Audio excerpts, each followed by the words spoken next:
If you, as a salesperson, are on the phone, in the room, making a pitch, we've got a nice wasp visiting the camera. If you're in the room and the person in front of you doesn't have the money, doesn't have the authority, or doesn't have the need, leave. Hey, it's Conor here in London, here by the River Thames. We've got the City of London here behind, St. Paul's. And lots of cranes going on. Doesn't look like Brexit's having a huge impact on the movement and the development of the City of London.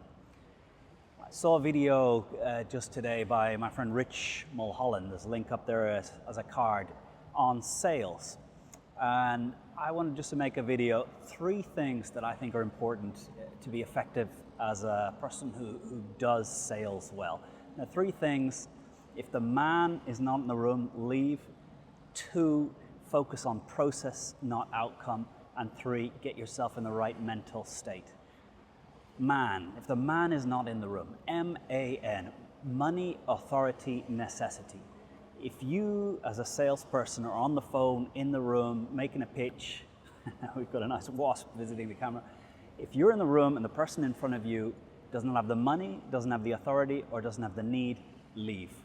No matter how good your pitch is, no matter how much passion you put in, no matter how great your product is, if the person on the other side doesn't have money, authority, or need, there's nothing you can do. So if you spot that there's no money, get out of the room, find the person that does have the money. If you find that they don't have the authority, they can't sign, get the person who does have the authority in the room. And if you find they don't have any need, don't sell, don't make the pitch, listen to them, but don't waste your time trying to push your product. So M.A.N, if the man is not in the room, don't begin your pitch. The second, focus on process, not outcome. A lot of salespeople have targets, $1 million a year, £6 million a year. And if you focus on the number, there's not much you can do.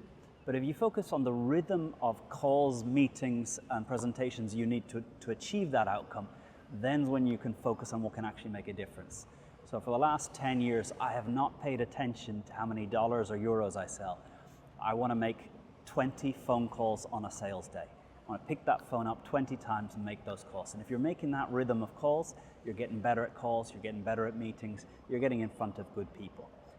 So if you measure the rhythm, not the outcome, and when you're dealing with salespeople, don't ask them what they've achieved in results. Ask them how many phone calls they've made, how many meetings they've got. Because if they're making those phone calls, they're getting better the phone calls. If they're making the phone calls, they're getting the meetings. If they're getting the meetings, they're getting practice pitching. And the more they do it, the better they will get. The third thing is just getting yourself in the right mental state. Sales is a hugely emotional thing. And if you're in a negative emotional state, it's not going to work for you, no matter whether the M.A.N is in the room or you're focused on process. So getting myself in the right mental state, whether it's a wake up in the morning, I'm not feeling well, what I ask myself is, what do I want today to be about? How do I want to affect the people that I'm going to meet across the day?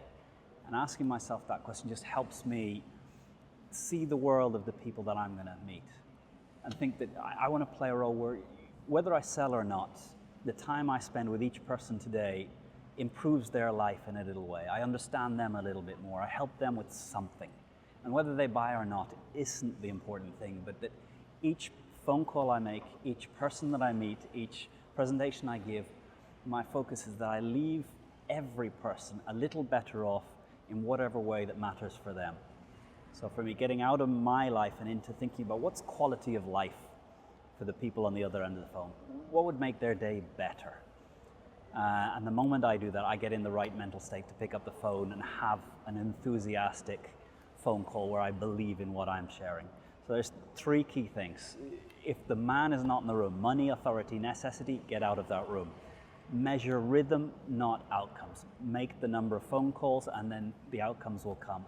And the third, find a way of, in a second, in 10 seconds each morning, you get yourself into the right emotional, mental state to be able to convey your enthusiasm and engage with the reality of the life of the person on the other side.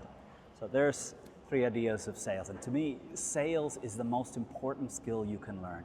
If you can sell, you can do anything. You can be part of any business. If you don't know how to sell, you'll always be working for someone who is able to sell. So whether you like it or not, it's a skill that if you want to gain control over your life, it's a skill worth investing time and energy in seeing how you get daily better and better at it. So hey, it's Conor Neill here in London, sunny, beautiful day, about to walk across the bridge, go through Green Park and spend some time in my brother's office and hear what his company is up to. This is Conor from London. Thank you very much for your shares, your comments. Hit that subscribe down below if you haven't already subscribed to the channel. New videos every Tuesday. Thank you. Have a great week. Ominous dark cloud there appearing in the background behind the London Eye. We're now crossing Waterloo Bridge. There's the city and London behind.